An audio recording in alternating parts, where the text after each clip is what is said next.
बंधुगण पिला माने जेमिति जेमिति बड़ हुअंती सेमिति सेमिति सेमानक शरीर में पोषणर आवश्यकता बढ़ी चले। बढ़ुवा पिलांक मध्यरे सर्वदा आयरन रो अभाव देखिबाकू मिलिथा है। आयरन रो अभाव कारण रेड ब्लड सेल्स कम हेबाकू लागे, जहाकू साधारणतः रक्तर अभाव कहा जाय था। पिलांक भितरे रक्तर अभाव देखा देले सेमानक खाद्य किछि परिवर्तन करबा आवश्यक। हेले आपण मानक मन मध्यरे प्रश्न आसुथबो कि आम पिला तो ठीक से खाऊ नाही, एमिति परिस्थिति रे आमे कोन करिबा।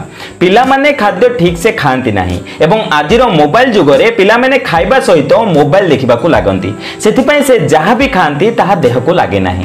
प्रथमतः जदि आपनको पिला ठीक से खाऊ नाही तेबे खाइबा समय सेमाननको भूल दे भी मोबाइल दियंतु नाही। एहा छडा जदि आपनको पिला ठीक से खाऊ नाही तेबे आपण अल्प अल्प खाद्य दिन रे 4 रु 5 थर करी आपनको पिला को खाइबाकू दियंतु एवं प्रत्येक दिन कोनोसी नुआ खाद्य सेमाननको खाइबाकू दियंतु।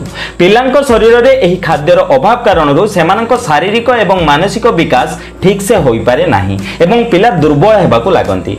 एमिति परिस्थिति रे आजिर एही वीडियो आपनको बहुत सहाय्य करिवो। आजिर वीडियो रे मु आपनको एमिति एक ड्रिंक बनेबा सिखेइबी जहाकू जदि बनेई मासरे केवल 15 दिन आपनको पिला को पीबाकू देबे तेबे आपनको पिलार शरीर रे जो विटामिन्स एवं मिनरल्स रो अभाव देखा देई थाए एवं आपनको पिला धीरे धीरे जो दुर्बल हेबाकू लागिलानी ताहा दूर हेबा सहित पिलार शरीर रे रक्तर अभाव मध्य दूर होई जिवो। सेति वीडियो को शेष जाए निहाती देखंतु। किंतु ताहा पूर्व मु आपण मानक कहि रखबी जदि आपण माने जे हम चैनल को सब्सक्राइब कर नाते तबे तळे थिबा सब्सक्राइब बटन ऊपर क्लिक करी हम चैनल को सब्सक्राइब कर नियंतु एवं पाखते नोटिफिकेशन बेल ऊपर निहाती क्लिक करंतु। या द्वारा हम जे नूतन वीडियो अपलोड करबो ता नोटिफिकेशन आपण माने प्रथम पाई परिबे एवं हम चैनल माध्यम रो बहु किछि शिखणीय जिंस आपण माने सिखिबा को पाइबे। आजिर वीडियो रे हम जे सब इंग्रेडिएंट्स रो प्रयोग करी एही जूस बनेबा ताहा आपण को बहुत सहज रे मिलि जिवो। एथि पई आपण को प्रथम सामग्री रो आवश्यकता पड़िबो ताहा होटे बीट रूट। गोटिए बीट रूट को भलो भाबे धोई सेथरु चोपा काढी ताकू छोट छोट पीस रे काटी दियंतु। बीट रूट आयरन एवं विटामिन्स रे भरपूर होई थाए। एहार सेवन द्वारा शरीर रे हीमोग्लोबिन रो मात्रा बढ़ेबारे एवं ब्लड सर्कुलेशन रे सुधार आनिबारे सहाय्य मिलि थाए। एबे एथिरे द्वितीय सामग्री रो प्रयोग करिबा ताहा होटे गाजर। गोटिए गाजर को परिष्कार करी धोई दियंतु एवं सेथरु चोपा काढी ताकू छोट छोट पीस रे काटी दियंतु। गाजर रे मौजूद पोषक तत्व छोट पिलांको कोशिका को बढ़ेबारे सहाय्य करि थाए। गाजरु एमिति अनेक सारा पोषक तत्व मिलि थाए जहा पिलांको क्षत बा घा को भरिबारे बहुत शीघ्र सहाय्य करि थाए। गाजर रे मौजूद फाइबर पाचन संबंधित समस्या जेमिति कि पेटरे कष्ट, कबज एवं पेट फुलिबा भली समस्या को ठीक करिबारे सहाय्य करि थाए। तृतीय रे आपनको एथि पय आवश्यकता पड़िबो 4 रु 5 टी गुजराती। गुजराती आपनको पिला को संक्रमण ठु दूर रे रखे, फल रे आपनको पिला को एते शीघ्र ठंडा काश भली समस्या होई न थाए। एहा आपनको पिलार इम्यूनिटी बढ़ेबारे मध्य सहाय्य करि थाए। एहा छडा गुजराती रो एंटीबैक्टीरियल गुण मध्य मिलि थाए जहा पिलां को बैक्टीरियल इन्फेक्शन ठु दूर रे रखे। चतुर्थ रे आपनको एथि पय आवश्यकता पड़िबो गोटिए पाचिला कदली। जदि आपण निज पिलार स्वास्थ्य ठीक रखिबा को चाहउचंती तेबे समानको प्रतिदिन खाली पेट रे गोटिए कदली खाइबा को दियंतु। कदली रो सेवन द्वारा पिलां को ओजन बढ़ी थाए, साथी रे हाड़ एवं इम्यूनिटी शक्तिशाली होई थाए। कदली रे कार्बोहाइड्रेट, जिंक, सोडियम एवं आयरन प्रचुर मात्रा रे मिलि थाए।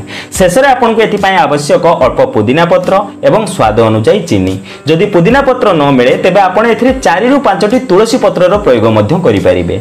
एबे जानिबा आमे एही अमेजिंग ड्रिंक को केमिति बनेबा। काटी रखिथिबा समस्त सामग्री को गोटे ग्राइंडिंग जग को नियंतु। एबे सेथिरे आपण 1 ग्लास पानी ढाळंतु। एबे एहा को भलो भाबे ग्राइंडिंग करि दियंतु।